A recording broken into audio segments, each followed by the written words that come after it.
Hello everyone and welcome back to another video. I as always am Grestar and this is another reaction to a death battle, Killua versus Misaka. As always, the link to the original is in the description below. Look, I don't know if this is gonna come up, but in case you see it, bleh. I've been eating airheads today, so I'm sorry, my tongue's blue. But anyway, we have Killua from Hunter x Hunter and Misaka from A Certain Magical Index, I believe. So I've never seen either of these anime. I've played a little bit of a Hunter x Hunter game. There's one for the PS2, I don't remember exactly what it's called, but I did some speedruns of that. As of now, like currently, that is, for the emulator version, I have record. So yay, but that's out of like 3 or 4 people total, so not a lot of competition, but that's my experience with Hunter x Hunter, and so it's not a lot. But you do actually play as Killua in that. You can play as different characters, but he's the fastest as far as we can tell. And so that's my very little exposure to him. And then Misaka, I've never seen A Certain Magical Index, and I was told in the comments of the last reaction that apparently she's from like 2 or 3 different anime. I don't know, I assume they're related to some extent, and she's not just dimension hopping, you know? But I have no idea. So I really don't know anything about these two characters. But with that being said, I did read the comments that were posted, you know, on my last reaction video, some of which, of course, were about this upcoming one. So, of course, when the comments were made, the death battle had not been released yet, so there weren't any spoilers. It was just people talking about the 2 different characters. Based upon what I've read, I'm leaning right now toward Misaka winning. Unless a lot of the people who were, like, hyping her up just did not like Killua or did not watch Hunter x Hunter or whatever, you know? It sounds like Misaka is pretty darn powerful, has a lot of experience, and a lot of just overall advantages. Not to say that Killua is weak by any means, because, you know, also heard some good stuff about him, but just the stuff that I heard about the 2 of them seemed to be in Misaka's favor. Now, I'm not going to just flat out trust the comments in that, you know, in that regard, I guess. I'm going, of course, to give them, you know, their fair watch and appraisal, you know, as we go through the analysis for each of these characters, but I just wanted to say where I'm leaning right now, even with my limited to no knowledge of either of them. So with that, let's get to watching. So here we go for the death battle. Killua versus Misaka. Take it away. Killua Zoldyck, Hunter x Hunter's prodigious lightning assassin. Misaka Mikoto, Academy City's ace electric princess. Question: what is more terrifying than the all-powerful crackling might of lightning? Lightning in the hands of cocky, Ha-ha. hyper-talented teenagers. Oh, the worst combination. He's Wiz and I'm Boomstick. And it's our job to analyze their weapons, armor, and skills to find out who would win a death battle. Yes, very cool. All right. The Zoldicks, a vicious family of assassins known the world over. So infamous for their killing techniques, a single photo of any member sells for millions. Wow. You don't want to be the target of their next family outing. But like all families, there's bound to be a rebel. As was the case with the middle child, Killua. They seriously named him Kill? Killua? Hardcore. Well, it might be a pun on the term kilowatt, but kill is apt, given he's been trained in past tensing people since he was 3. I'll say, at age 14, he was strong enough to open a 64-ton door. Wow. Jeez, what kind of workout did his family put him through? I don't Somehow, know. It gave him 6 skater skills, extendable claws, and rhythm echo, a technique that lets him fool people's senses with just his feet. More accurately, by manipulating the That's pretty cadence cool. of his footsteps, Killua can create an auditory illusion, capable of tricking even extrasensory abilities. Killua was a heck of a prodigy, but despite being able to effortlessly rip out hearts, Ugh. his family still thought he wasn't cold-blooded enough. Fed up, he ran away. Not to the circus, but to the Hunter Yeah, what Association. kinds of standards do they Association of hold? People who hunt stuff. There, Fair, he okay. tested himself in the hunter's exam and inevitably had gone head over heels for his new friend, Gon. Get it? Oh, Yeah, God, I Wiz, did. Are you still taking those waste-of-time improv classes? Yes, and I think it's going pretty well. You know, I'm proud of you, Killua's Wiz. You family keep didn't at it. like him making friends, so they sat him down and then calmly and politely tortured him mercilessly as punishment. It was Oh. only thanks to Gon that Killua finally convinced his old man to let him go out on adventures with his buddies. But this change of heart was no act of compassion. Killua's father saw his freedom as just another step in molding him into a better killer. And Fair. in some ways, he was right. Through his adventures, Killua learned Nen, an invisible life force that... Yeah, it's key. It's always key. Actually, this one's a bit more complicated. Is it? Okay, yeah. You see, Nen is utilized through 4 main principles. Ten for containing your aura while defending from physical and mental attacks. Zetsu for relieving fatigue and masking your presence. Ren for bolstering strength and influencing emotions. That's pretty standard so far. And Hatsu, the unique way in which one's Nen is expressed.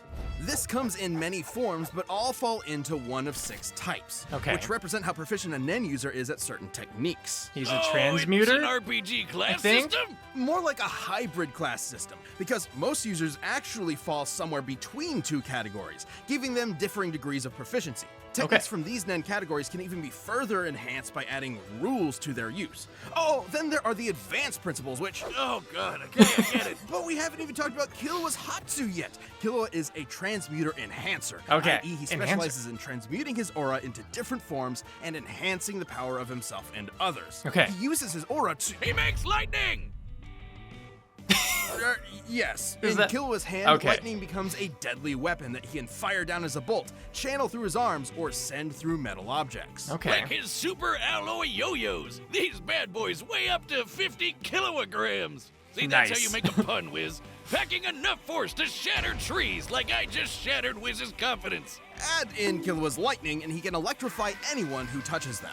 And this isn't some magic-y schmagic-y lightning. His bolts have been identified as the real deal more than once. Meaning Killua is certainly as fast as actual lightning, especially when he uses it on himself to bust out Godspeed, a form that greatly amplifies his agility and power, letting him bypass his synapses to reflexively react to threats. For regular folk, that much voltage would be too much. But thanks to Killua's training, he can shrug off over 1,000,000 volts of electricity. Wow, He's also exceptionally crafty. In a Nen fight, every move matters, and strategy almost always triumphs, even against greater strength. Killua used these powers to battle world-renowned thieves, bomber mercenaries, and ants. That may not sound like much, but these chimera ants were brutal, murdering and eating people by the hundreds of thousands, then threatening billions. Reminds me of an old experiment.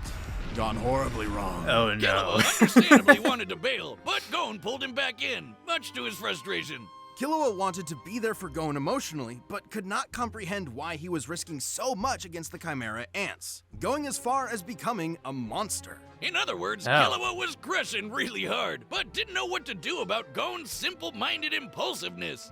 It didn't end well for anyone. It wasn't all doom and gloom. Rip. Killua held his own against some of the chimera ants' best, surviving this forest-consuming blast from one of their captains, which, judging by its size, was worth several kilotons. And he later injured a top-ranking royal guard, Yuppie. Sure, he ran for the hills the moment Godspeed wore off, and isn't as strong as the weird horseman, but even just damaging someone who can make a crater like this is nothing to sniff at. Yeah, but that's amidst all the fighting, Killua still could not get his family out of his mind. Literally. As in, his brother, Illumi, put a needle in his head, forcing him to be controlled by self-preservation, ensuring he'd always run when victory isn't guaranteed. Wiz, you think you can call CPS for that? That makes me think of Code Thankfully, DS. after some much-needed self-surgery and self-reflection, Killua removed it, overcoming his mental barrier and ready to risk his life for those he cherishes. Which he did when he finally got himself and his dear sister Alluka away from their demented family. Oh, he even she looks brought like Gon Demon back Slayer from the lady. brink of his creepy Nen I've coma. never seen it. But despite how valuable Gon was as a friend, Killua realized his unhealthy dependence on him. So he decided to travel with and protect Alluka, finally realizing what he wants to do for the rest of his life. Oh god, the tearful romantic parting! Still, if Gon or Alluka ever need help, Killua is sure to come running. Ready to Killua anyone dumb enough to mess with him or those he cares about. Sounds like it. Alright, well there was Killua, yeah. Academy City, a sprawling metropolis filled with schools where espers train to master their supernatural abilities. Okay. Most of these youngins dream of rivaling the best espers, but only a few are hardworking and smart enough to do it. Among them being Tokiwadai Middle School's Level 5 Electro Master, Level Misaka 5? Mikoto. Level 5? So she's a Pokemon, but an anime girl. Each Esper's power and utility is ranked, with level 5 being the highest they can normally achieve. Thank And you. after working up to that level, Just wanted to know Misaka where that's became at. unstoppable. She can magnetize herself to metal, electrically enhance her physique, sense her surroundings through an electromagnetic radar, and generate billions of volts. In addition, she can make Billions iron of sand volts. from disparate particles in the air to Billions. form tornadoes, He was able body to withstand decoys, a or million. sword that vibrates at rapid speeds for enhanced cutting power. Just what an anime girl needs, a chainsaw. Man, if she gets Chainsaw Man. serious, I see what you did Misaka there. can even make a friggin' 6 million ton kaiju out of it. With Sure. such tremendous power, Misaka put an end to many crimes, earning fear among criminals, admiration among her peers, and lots of personal pride in her abilities. There was nothing she couldn't overcome. Nothing except the bane of all tsunderes, a frizzy-haired, Oh, dumbass no. anime protagonist. Enter Kamijo Toma, a level 0 nobody who Misaka could not harm, no matter how many times she tried. Oh, I hate you, but I secretly love you, and it'll work out in the end. Shut up! But she'd have more than a dork like Toma to worry about. As amazing as Academy City is, it's more corrupt than New York real estate. Years Boo. ago, Misaka gave some shady scientists a sample of her DNA. Uh-oh. He promised it'd help cure tons of fatal diseases. Instead, they made tens of thousands of clones of her, Oh. sending them all to be slaughtered one by one. Specifically against another level 5 and A-tier edgelord named Accelerator. By farming all these clones, they hoped he would finally get enough EXP to become a mythic level 6. Is that seriously all it takes? How does this Esper stuff work? Glad you I didn't get to asked. read what that Espers was on the represent screen, but- scientific side of the world, a side I'm so familiar with. Uh-huh, okay. All Espers possess an involuntary movement or AIM diffusion field that manifests their power, letting them consciously alter reality.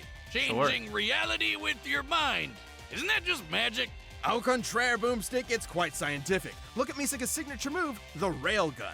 Many real-life railguns use a set of parallel conductors to generate Lorentz force. By envisioning imaginary rails between herself and her target, Misaka can create a similar yet greater effect, accelerating the speed and kinetic force of a projectile, usually a coin, into a concussive bullet. It's beautiful. It's Okay. science. It does sound cool. How long are you gonna be nerding out over this? Come on, that's like my one thing. Where was I? Oh yeah, thousands of dead clones. Traumatized by the endless slaughter, Misaka felt enormous guilt. You see it all the time with horrific experiments. Sure, buddy. She worked for days to end the clone project, but concluded it would have to end with her sacrifice. Oh, But no. Toma butted in, giving Misaka the support she needed in her darkest hour, while also punching out Albino Magneto with his Yeah. Esper-proof fist. Misaka had shouldered her burden for so long that she forgot how to rely on others. This wake-up call from her newfound crush was exactly what she needed. But even with Accelerator decelerated, Misaka kept fighting Academy City's underbelly, all to protect her friends and free her sister clones she befriended. She dealt with a Oh. lot of trouble on the way, but had the power to do it. In her battle with a killer cyborg lady, Misaka conjured a city-spanning storm, which, by measuring the size of the cloud relative to the city, would require over 58 kilotons of energy to make. Okay. She's also Yeah, fought kill other it, level yes. 5s, not just Accelerator. She got into a middle school beef with a snobby telepath, fought this explosive weirdo, and dodged particle beams from an unhinged Karen. The electrons of which can accelerate to high relativistic speeds. It's no shock. Misaka's reactions are that fast, given her lightning has been stated to be light speed on 5 different occasions. Actually? More than just her powers, though, Misaka's greatest asset is her intellect. It might not look it, but high-level espers constantly perform tons of nerd math just to make their powers work. And understanding other powers has been just as vital to Misaka's survival. Take her bout with the magic Valkyrie, Brunhild. Remember when Wiz said espers were the science side of the world? Well, these weirdos are packing the magic. A single mistake from Misaka could have meant death, but Oh. she still stalemated Brunhild. Now, Brunhild was still stronger and faster, but it is impressive Misaka was able to harm a saint, who are normally only deployed against foes capable of leveling mountains. One such foe, Hell, froze 100 kilometers of ocean. You'd think this means Misaka can take on all sorts of magical baddies. But alas, the power creep says otherwise. Oh. He's actually serious. When you're dealing with crazy magicians and magic gods, even a level 5 Esper struggles to keep up. Misaka valued her abilities so highly that she struggled to maintain her self-esteem when they weren't enough. A shame Misaka cares so much about getting stronger when Toma appreciates her as a person first and foremost. While certainly a flaw, that ever-persistent hard-headedness will also keep Misaka around, no matter the stakes. So watch out, because this pint-sized 14-year-old is quite literally a walking railgun. All right. Very cool stuff. All right, the combatants are set, and we've run the data through all possibilities. It's time for a death battle! And pause. Okay, so Misaka's going to win. Like, Killua was very powerful, but, like, as soon as they started talking about Misaka's stuff, you just kind of have to go with her. I mean, so yeah, one of his things, unless I'm completely misremembering, I think that they were saying that Killua could withstand, like he just shrugged off 1,000,000 volts of electricity, right? And while I haven't been reading a lot of the stuff on the sidebar, the little boxes that pop up, because often, you know, they're small or they're brief, you know, or not brief, they're briefly up. It can be difficult to read them in time without pausing, and you know I don't like to do that. And like, they're still talking, right, while the text is up, so it's either like I read the text and don't hear what they say, or I hear what they say and don't read the text, and so usually I just opt to hear what they're saying instead. But I caught just a glimpse of one of them, and it basically, what I gathered from it around that time when they were saying like he shrugged off 1,000,000 volts, was that he isn't immune to electricity, he's resistant to it. So enough should still hurt him, just like anyone else, you know? And so if he's shrugging off 1,000,000, cool, that is a lot. That is a lot. But Misaka can put out billions, apparently. Another thing is that her lightning apparently moves at light speed, whereas his is actual lightning, which is not light speed. I think the fastest was like, what, 1/3 the speed of light? I looked it up in the past, I forget, but it definitely wasn't light speed. Now, he can move as fast as his lightning. Killua can. I don't know how fast she can actually move. I know that she dodged a particle beam, but of course, you know, dodging something doesn't mean that you are as fast as that thing that you dodged. There are other factors into it, and I don't know the calculations as far as like how quickly she moved in the time she noticed the beam to like actually dodging it, you know what I mean? Because that's how you get the actual movement speed part of it. I know that she can enhance herself physically with her powers as well, but I don't know if it's to the same extent or beyond it. It could very well be. But like, I'm willing to give Killua the speed advantage in this case. I still think that she would be able to dodge what he could dish out, but I think that I'd be fine with saying that Killua can move faster than she can. However, even with that movement, he can't move fast enough to dodge her lightning attacks if her lightning attacks are indeed moving at light speed.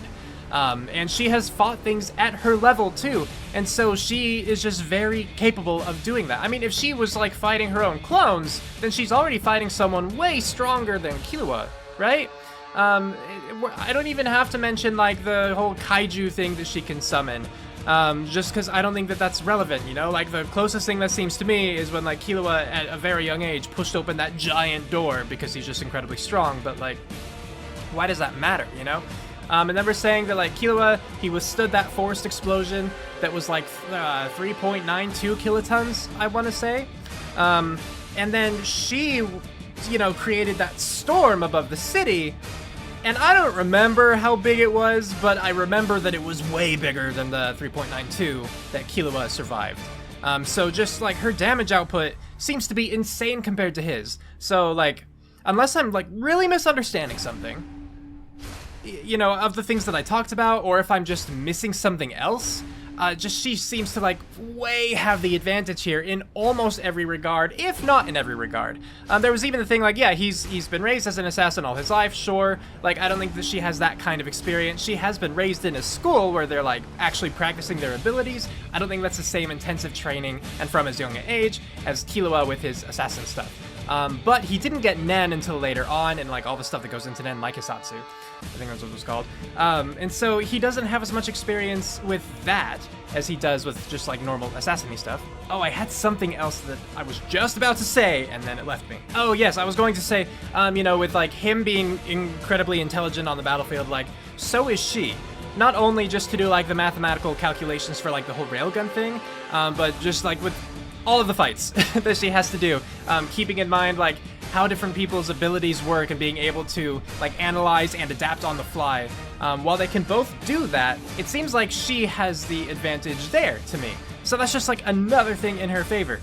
So all in all, just as far as like damage dealing capability, like pure destructive force and resistances and experience and okay, not movement speed in her case necessarily. She might be faster. Like there are easily ways she could be faster. I just didn't like get a solid, you know, she is. The closest thing I can think is dodging the particle beam, but I don't know the numbers on that. I'm assuming the particle beam was a light speed thing, but it just depends on like how quickly she moved in the time. Like, you have to take how far the laser moved and the time it took to do that, and then see how far she moved in that same time is basically what you have to do to find her speed there, and I just don't know what those calculations are. Point is, Misaka's going to win this one. I'm very confident about this. I'm going to be surprised if I'm wrong, which is going to be super awkward if that is the case, but wow, she seems to have the advantage. So Misaka's going to win and play.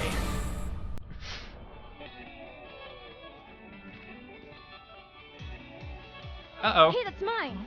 I've been looking for it all day. Give it here. Or I'll kill you. Come and get it. She's like, alright, that means death.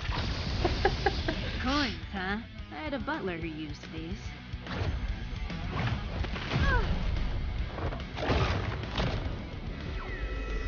I mean, oh, and she could get through that, because that's an illusion. I don't think that she would necessarily be fooled by that. Not sight. Yeah. Because she can sense the electricity. And that's just a cadence of the sound, of his footsteps. I thought about that at the time, but I forgot during the prediction. He's good at hand-to-hand. Better keep my distance. She has stronger lightning. Gotta get in close. No problem. That is cool. Oh, he has a skateboard now.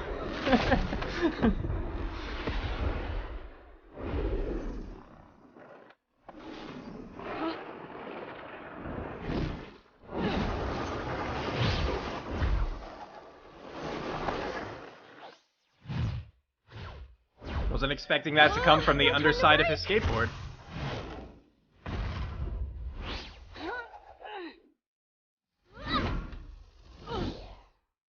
Now's my chance. Oh, he did his Godspeed thing. You don't know when I to forget what it's called.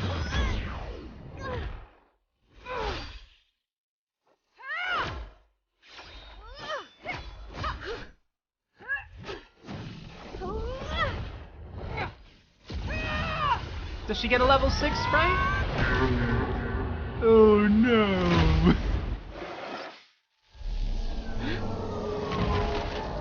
There's the kaiju. Catch this!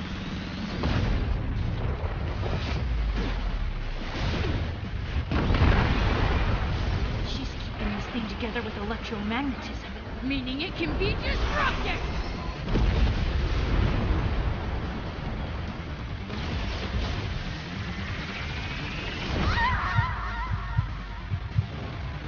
Wait a minute.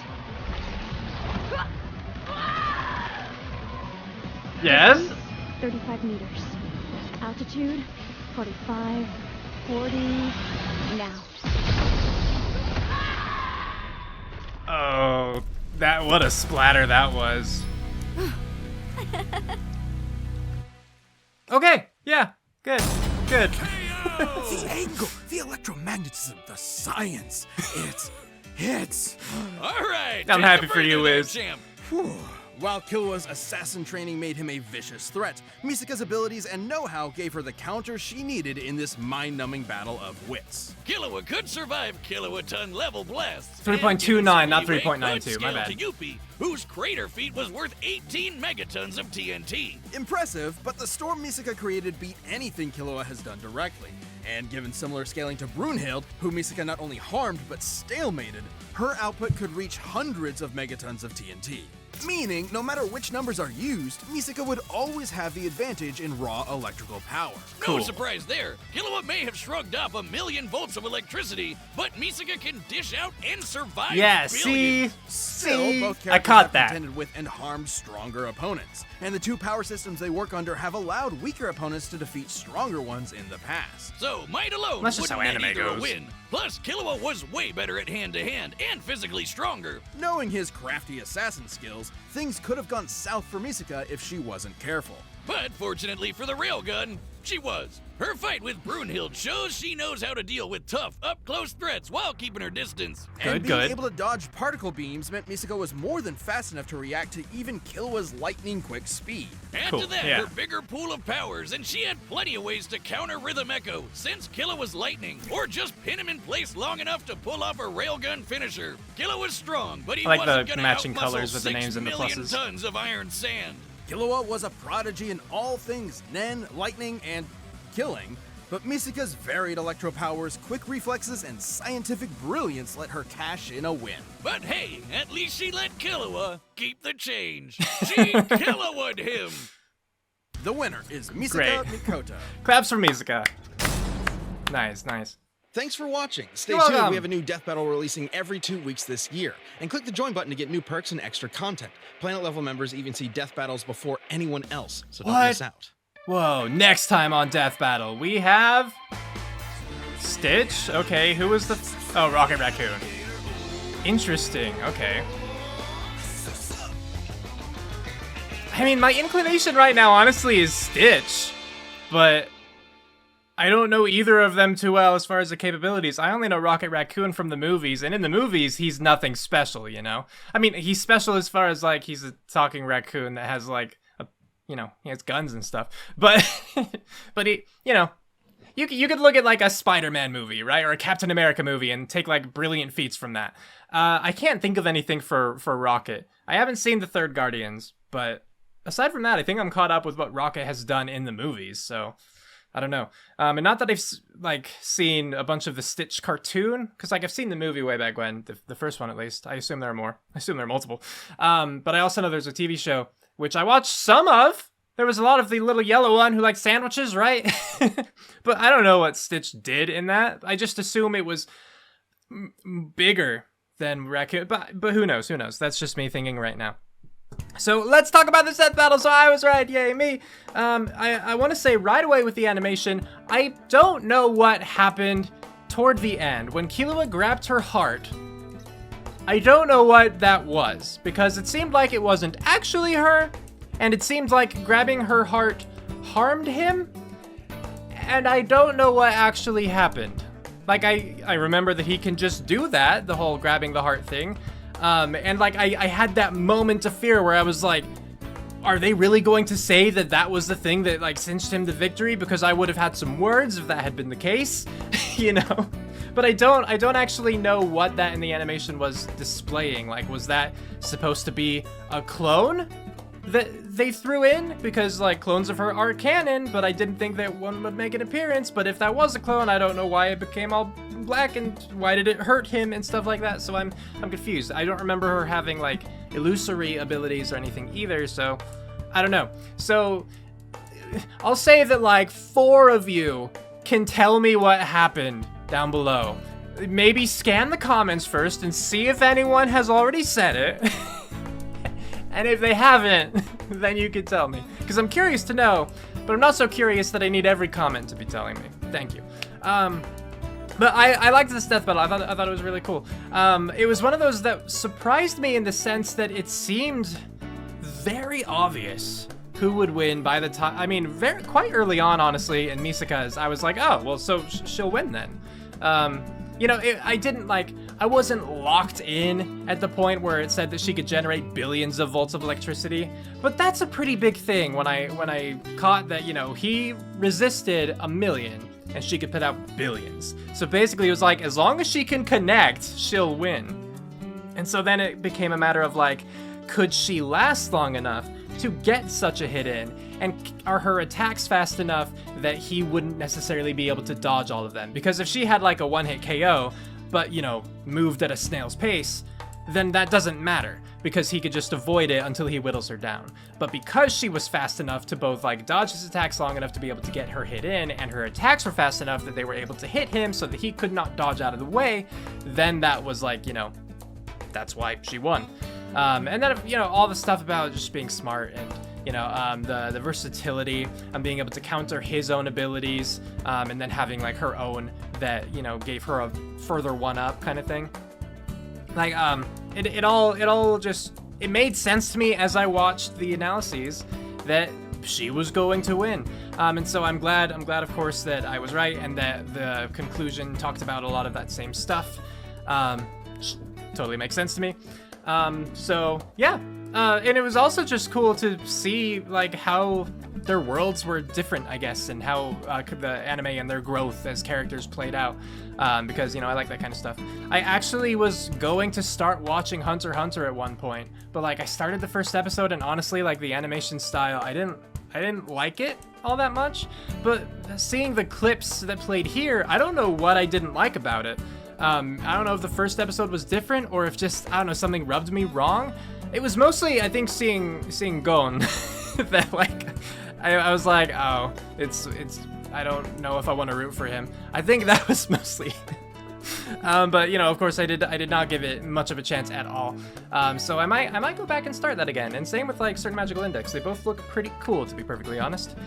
So, you know, if I do start, hopefully they actually will be cool and I'll enjoy them. For the animation, I enjoyed it. I thought it was really cool. They could do a lot with 2D sprites, and honestly, I think that they did a really good job. One of my issues with the 3D animation fights that seem to come up a lot, and maybe they come up more recently than like they did maybe they come up more recently than they did in the past. You know, I'm not sure, but like you know, I had this critique last time with Dragonborn versus the Chosen Undead, where the animation seemed like really stiff. Like, the setting was really cool, and like I enjoyed the choreography overall, but the characters' movements just seemed like stiff and unfinished. But, you know, like with 2D, I guess, like you can get that, I suppose, with sprites, but what I'm trying to say is I think they did a really good job with the sprites and the animation, and just like the fluidity of it all is really cool. The setting was, again, nice, and it was well used. I liked that, you know, they took it from the streets up to the rooftops, and they just kind of explored the city. Like, it felt, obviously, it was barren at the time of their fight. You know, there weren't civilians everywhere, but it still seemed kind of like a lived-in place, you know? They weren't just fighting in a void. So I appreciated that. Seeing the back and forth between the characters, back and forth in this case as far as like, you know, one attack, another attack, like the counters kind of thing. Introducing new abilities as they went on in order to try to get the upper hand over their opponent. And of course I enjoyed the intellectual side of it too, where it would kind of zoom into their minds and we get to hear their thoughts as they, you know, analyze their opponent and they react. That was really cool. I love myself an intelligent character. So, not I love myself, I love me an intelligent character. That's how the phrase is. So, yeah. I don't know what happened at the end of the fight, but like I'm glad for how it ended. I just didn't understand the whole heart thing. So again, 4 of you are allowed to tell me so. Work together, discuss. But yeah.